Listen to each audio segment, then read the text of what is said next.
मूकं करोति वाचालं पङ्गुलङ्घयते गिरिं ଯତ୍କୃପାତମହଂ ବନ୍ଦେ ପରମାନନ୍ଦମାଧବମ୍।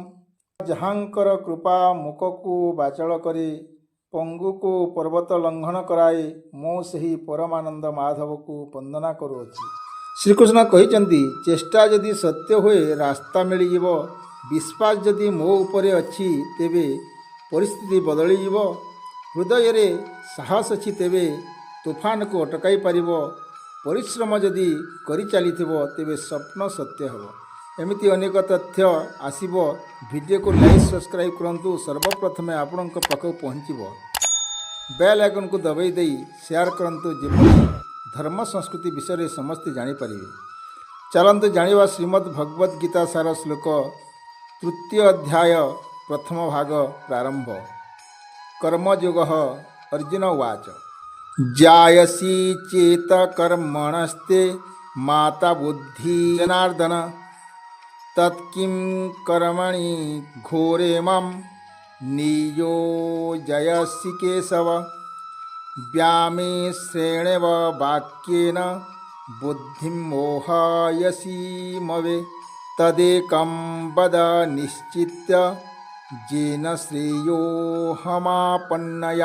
अर्थात अर्जुन कहिले, हे जनार्दन, तुम मतरे जदि कर्मरु ज्ञान अधिक श्रेयस्कर हुए ताहेले हे केशव, तुमे मते काहेकि एही हिंसात्मक युद्ध रूपक कर्म नियोजित करुछ।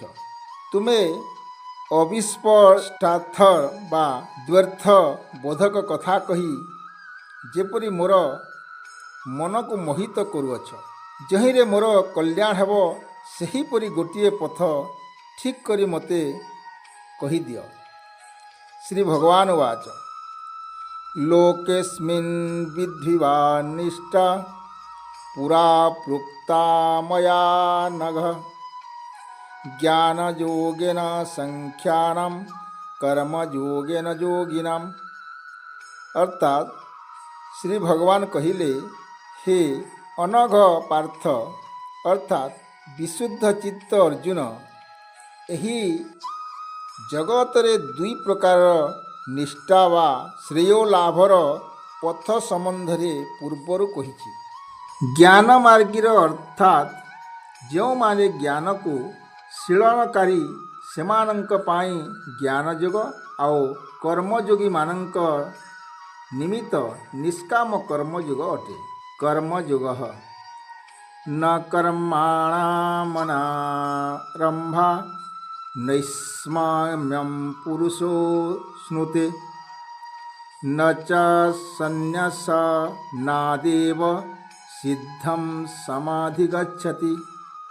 अर्थात कर्मानुष्ठान न करी केही कर्मबंधन बा दायित्वरु मुक्त होई आत्मस्वरूपरे प्रतिष्ठित होई पारे नाही।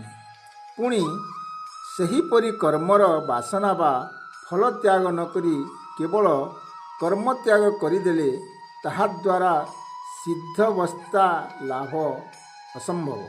वेदोक्तमेव कुर्वाणो निसंगो प्रीतमीश्वरे नैष्कम्य लभते सिद्धं रोचनार्था फलम श्रुति।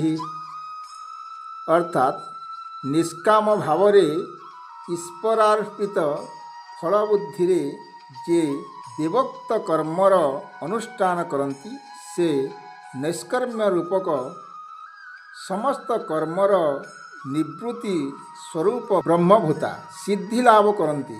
देवोक्त कर्मर जदि एही परिणति ताहेले श्रुतिरे कर्मर नानाविध फल काहेकि वर्णित होइछि।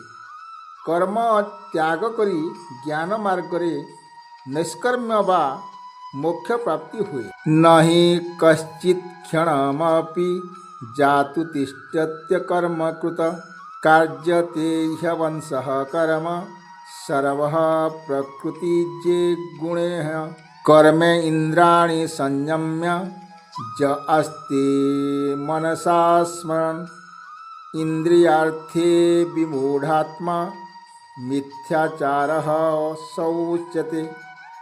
अर्थात केही केबे हेले क्षणकाल मध्य कर्म न करी रही पारे नाही, कारण स्वभाव जात गुणवशतः अवश्य प्राय होई समस्ते ही कर्म करने को बाध्य।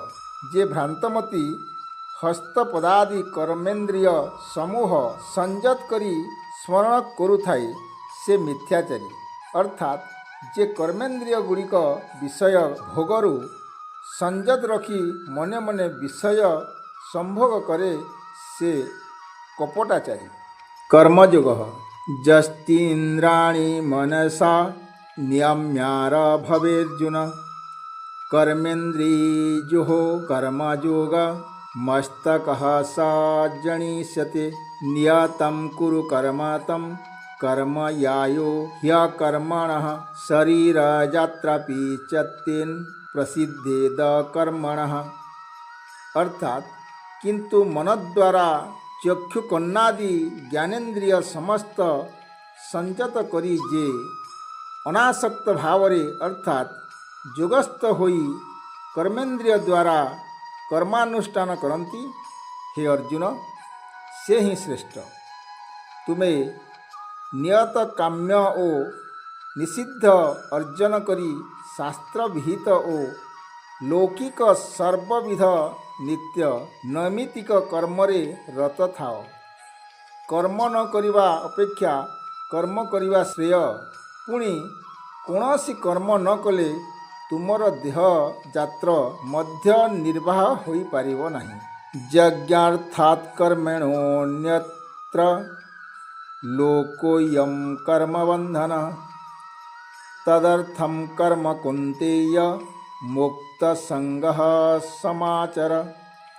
सह यज्ञः प्रयः सृष्ट्वा पुरोवाच प्रजापतिः अनेन प्रसविष्य धूमेश वेश्मिष्टकामधुक्। अर्थात यज्ञ ईश्वरंकर प्रीति निमित्त अनुष्ठित कर्म व्यतीत अन्य कर्म बंधनर कारण। अतएव हे कुंतेय तुम्हें ईश्वरंक उद्देश्य अर्पित चित्त होई अनासक्त भाव कर्मानुष्ठान कर। सृष्टिर प्राक काल प्रजापति ब्रह्मा यज्ञ संगरे उत्तर उत्तर वर्धित हुआ। यही यज्ञ समूह शुंभ मानकर सर्वाभीष्ण प्रद हेउ। अर्थात एपरी भावरे यज्ञानुष्ठान कले कामधेनु सदृश अर्थात सर्वाभीष्ट लाभ करिब। देवानां भावयतानेन ते देवा भावयन्तु वः परस्परं भावयन्ता श्रेयः परं वप्स्यतः। इष्टान् भोगान् हि वो देवा दास्यन्ते यज्ञभावितः त्विर्जैवान् प्रदायेभ्यो जो भुक्तां तेन एव सः।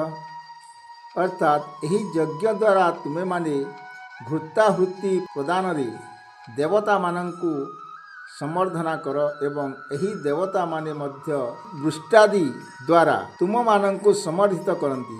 यही परि भावरे परस्परर समर्धना द्वारा उभय पक्ष परम कल्याण लाभ करिवे।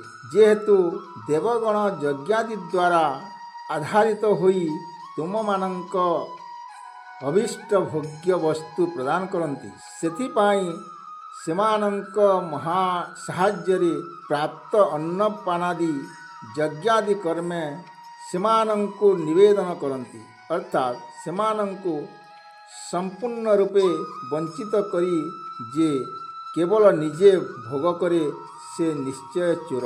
देवस्पा प्रहारी यज्ञतिष्ठा निस्सह सन्तो मुच्यन्ते सर्वकिल्लिस्वेह भुंजते ते त्वघं पापं जे पच्यन्तात्मकारणात्। अर्थात ज्यों सज्जनगण देवता मानक उद्देश्य निवेदित अन्नादि प्रसाद ज्ञान भोजन करती, अर्थात ब्राह्मणादि ओ अतिथि को भोजन द्वारा तृप्त करी अवशिष्ट अन्न भोजन करती सेमाने समस्ते पापरू मुक्त हुअन्ति किंतु जो पापी माने केवल निजर पाप मिश्रित अन्न ही भोजन करती सेईटा हेउची पाप अन्न।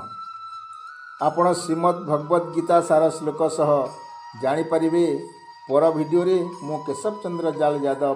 गीता हेउची ज्ञानर मुख्य केन्द्रबिंदु, सच्चा सनातन हिंदू। जय श्री कृष्ण।